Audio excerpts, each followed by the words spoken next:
सारे ज्योतिर्लिंगों में आप जाकर दर्शन करेंगे तो गोल जलाधार मिलेगी और उत्तर की ओर उसका जल जाते हुए आप दर्शन करेंगे। ठीक है। एक जलाधारी जो गोल होती है, एक जलाधारी जो गोल है और जिसके चरण उत्तर की ओर गए हुए हैं, उसका जब हम दर्शन करते हैं तो वो मां जगज्जननी पार्वती जी का हस्तकमल शिवलिंग विराजित है। एक जलाधारी होती है चौकोर। काशी गए हो आप लोग? अगर काशी में अगर आपने दर्शन करा होगा तो वहां पे जो जलाधारी है वो चौकोर है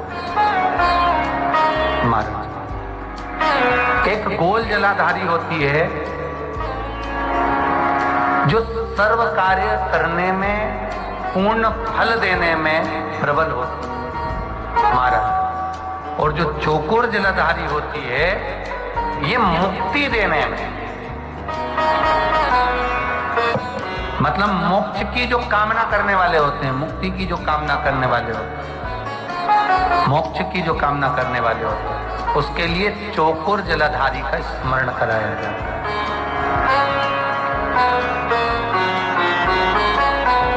चौकोर जलाधारी। एक जलाधारी होती है त्रिगुणाकार, अर्थात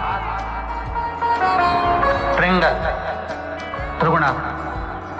शास्त्र कहता है जब असुरों ने, राक्षसों ने किसी फल की कामना करी, असुरों ने, राक्षसों ने किसी फल की कामना करी तो महाराज उस कामना के लिए त्रिगुणाकार जलाधारी का निर्माण करा। क्यों?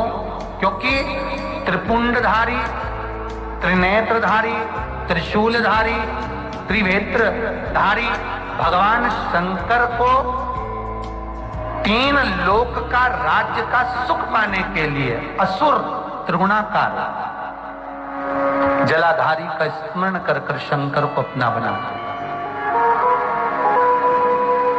त्रिगुणाकार।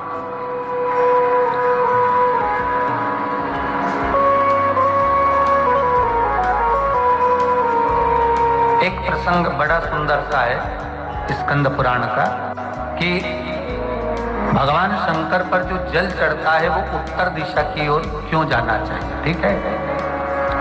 और पूजन करने वाले व्यक्ति को महाराज दक्षिण में बैठकर उत्तर की ओर मुख कर शंकर का अनुमोदन क्यों करना चाहिए। ठीक है। जब हम शिव जी की अर्चना करते हैं तो हमारा मुख कहाँ ज्यादा होना चाहिए? उत्तर की ओर। ठीक है। दक्षिण में, दक्षिण की ओर से हम बैठे और जहां भगवान का जल जा रहा है महाराज उस ओर देखते हुए, अर्थात उत्तर की ओर हमारा मुख होकर हम भगवान के शंकर की आराधना करें। जैसे पूर्व अभिमुख होकर शिव की जो आराधना करी जाती है वो एक श्रेष्ठता का फल देते, फल देगी, मना नहीं। पश्चिम की ओर मुख कर कर जो शंकर की आराधना करी जाती है उसका फल मिलेगा, मना नहीं है। पर दक्षिण में बैठकर उत्तर की ओर मुख कर कर जब हम शंकर की आराधना करते हैं उसका जो फल होता है वो शीघ्र प्राप्त होता है। पर ज्यादातर लोग कैसे करते हैं? आप लोगों ने भी तो करा होगा। बोलो जरा जम के, कहाँ बैठते हो? महाराज जी उत्तर की ओर तो जलाधारी का मुख है। ऐसे सहज भाव।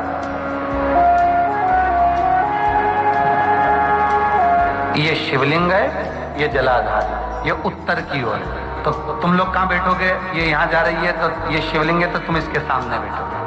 कि जल यहाँ से जा रहा है तुम उसके सामने बैठो। पर बैठना कहाँ चाहिए? जहाँ शिवलिंग है यहाँ से जल बह रहा है तो यहाँ बैठो। फिर बाद में लोग कहते हैं महाराज जी हम तो शंकर जी की खूब पूजन करते हैं, हम तो खूब अनुष्ठान करा और फल कम क्यों मिला? उसका कारण है पूर्व अभिमुख होकर करोगे मिलेगा पर थोड़ा समय लगेगा, पश्चिम अभिमुख होकर करोगे मिलेगा, थोड़ा समय लगेगा। पर शिव आराधना में जब दक्षिण में बैठकर उत्तर का मुख कर जहां शिव का जल जाता है, बस यहाँ बैठकर अगर आप शंकर की आराधना कर रहे हो तो वो कामना पूरी होने में देर नहीं लगती, कार्य जल्दी ही पूर्ण हो जाता है। पर दुनिया के लोगों तो वही हिसाब से जाते हैं, जैसे शंकर जी के मंदिर में जाओगे, इधर पानी बह रहा है तो तुम सामने जाके जल चढ़ाना चाहोगे या उधर बैठकर जल चढ़ाना चाहोगे। तुम्हारी जो इच्छा है, तुम्हारी जो आनंद है, ब्राह्मण भी अगर आपको बिठाएंगे तो पूरा पश्चिम का मुख कर बिठाएंगे, यहाँ बैठ जाओ, यहाँ से पूजन करो, यहाँ बैठ जाओ। पर उसमें शिव महापुराण में, स्कंद पुराण में कहा गया कि भगवान शिव को रिझाने के लिए सर्वश्रेष्ठ था कि काल को भी जीता जाए और दक्षिणवर्ती का काल, पितरों को भी जीता जाए, दक्षिणवर्ती का पितृकाल, असुरों हर तरह से जो हमारे कार्य को सिद्ध करे।